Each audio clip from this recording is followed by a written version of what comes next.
Et alors, on va utiliser cette image dans InDesign et on va la coloriser dans InDesign. Donc la colorisation d'images grises, d'images à une seule couche, menu fenêtre, couche dans Photoshop ici, il y a une seule couche, il ne peut plus y avoir de couleur, il n'y a qu'une seule couche. Il n'y a pas de mélange de lumière rouge vers bleu, c'est juste du gris. La colorisation d'images grises dans InDesign, c'est quelque chose qui est hérité du logiciel Quark Express, qui était en fait le concurrent de Adobe dans le domaine de la mise en page. Adobe avait un logiciel qui s'appelait PageMaker, qui a été fort concurrencé par Quark Express, et puis à un certain moment, ils ont récidivé avec InDesign, qui était très en avance sur son temps en 1999, très en avance sur son temps InDesign par rapport à Express, ça a apporté vraiment des nouveautés. Et donc, en fait, pour faciliter le passage des utilisateurs de Quark Express vers InDesign, Adobe a intégré dans InDesign plein de fonctionnalités qui existaient dans Quark Express, dont cette possibilité de coloriser des images noir et blanc. Alors ici, je vais recréer un problème que certains ont eu, c'est-à-dire que quand on double-clique sur le calque d'arrière-plan, ça propose de transformer en calque 0, on clique OK. Rien ne change en fait, rien ne change dans l'image, et pourtant, potentiellement, ce calque peut maintenant avoir des zones transparentes. Potentiellement, ce n'est plus un calque d'arrière-plan qui ne peut pas avoir de transparence, c'est un calque qui potentiellement peut avoir de la transparence. Je mets à jour le fichier sur disque dur, fichier enregistré. Voilà, je vais l'enregistrer au format Photoshop, parce qu'il n'y a pas le choix. Je vais l'apporter dans InDesign, donc mon document est déjà créé dans InDesign, je fais fichier, importer. Je vais chercher la version PSD. Je l'amène là. Et là, je me dis, tiens, je vais coloriser l'arrière-plan du bloc. Donc, il faut que je sélectionne le bloc par un simple clic. Les vecteurs sont bleus. Je mets la case de fond en avant-plan. Je vais aller chercher la palette couleur. Menu fenêtre, couleur, la palette nuancier surtout. Menu fenêtre, couleur, nuancier. Et mettre une couleur de fond au bloc.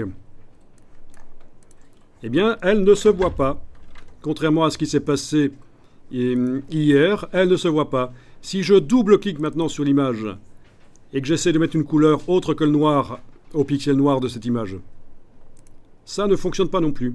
Tout bêtement parce que dans Photoshop, on a affaire à une image qui contient un calque qui potentiellement peut contenir de la transparence.